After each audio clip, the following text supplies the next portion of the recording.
Avec vous, Christophe Dansette. Bonjour Christophe. Bonjour Pauline. Quels sont les principaux chantiers économiques du nouveau président sénégalais? À côté de la lutte contre la corruption, le premier défi sera de s'attaquer au problème de l'emploi. Oui, le Sénégal affiche certes une très solide croissance, l'une des plus fortes même au monde, plus de 4% en 2023, près de 9% prévus même par le FMI cette année et encore 10% l'année prochaine, notamment en raison du fait que le pays va devenir producteur d'hydrocarbures dans les prochains mois. Mais la population, elle, n'a souvent pas le sentiment de profiter de cette embellie économique. Un Sénégalais sur 5 est au chômage, 1 sur 3 vit même en dessous du seuil de pauvreté, et ce dans un pays de 18 millions d'habitants où les 3/4 ont moins de 35 ans et la moitié même moins de 19 ans. L'économie, pourtant, Christophe, avait été poussée par la politique de grands travaux d'infrastructure du président sortant, Macky Sall.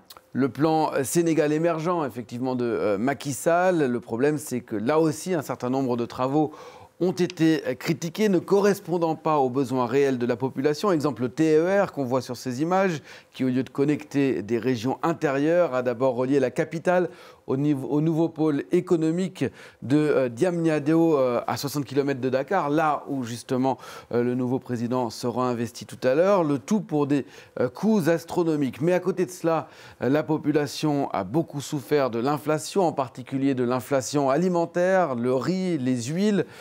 Mais même si les hausses de prix sont retombées un petit peu ces derniers mois pour tomber à 2,4% au mois de février sur un an, la question de la baisse du coût de la vie et de la souveraineté alimentaire seront donc parmi les chantiers prioritaires de ce nouveau président Bassirou Diomaye Faye. Et oui, la question de la souveraineté, c'était l'un des éléments essentiels du programme du président élu.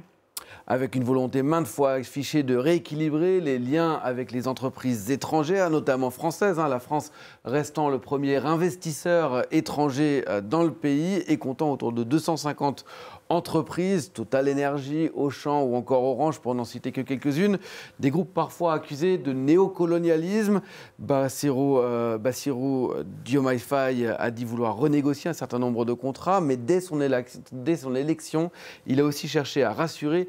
Écoutez ce qu'il disait juste au moment où on apprenait ces résultats, c'était il y a tout juste une semaine, lundi dernier. Le Sénégal tiendra toujours son rang. Il restera le pays ami et l'allié sûr et fiable de tout partenaire qui s'engagera avec nous dans une coopération vertueuse, respectueuse et mutuellement productive. Des mots rassurants tournés également vers le secteur des hydrocarbures. Le Sénégal s'apprête, je le disais, à devenir producteur de pétrole et de gaz, avec notamment 2 champs au large de ses côtes qui devraient être lancés dans les prochaines semaines. Le champ gazier de Grand Tortue à Meyim, exploité par le Britannique BP, et le champ de gaz et de pétrole de Sangomar, un petit peu plus au sud, qui sera opéré en particulier par l'Australien Woodside Energy. Pas question, a priori, de remettre en cause les milliards de dollars déjà investis. En revanche, le prochain gouvernement pourrait renégocier d'autres contrats dans le secteur. Qu'en est-il à présent du franc CFA? Le candidat Faye défendait une rupture franche avec cette monnaie, héritage de la colonisation dans l'imaginaire de beaucoup d'Africains. Et sur ce point aussi, il semble avoir un petit peu fléchi son discours. Dans le journal Le Monde, il y a quelques jours, il évoquait plutôt une sortie, certes, mais dans le cadre d'un accord régional à l'échelle de la CEDEAO, une sortie dans la CEDEAO, la Communauté économique d'Afrique de l'Ouest, une sortie unilatérale ne serait envisagée qu'en cas d'échec de ces négociations.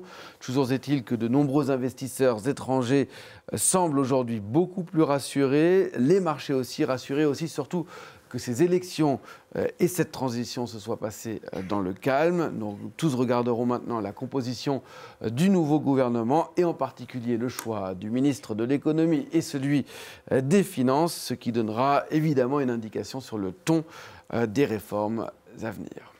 Merci beaucoup Christophe.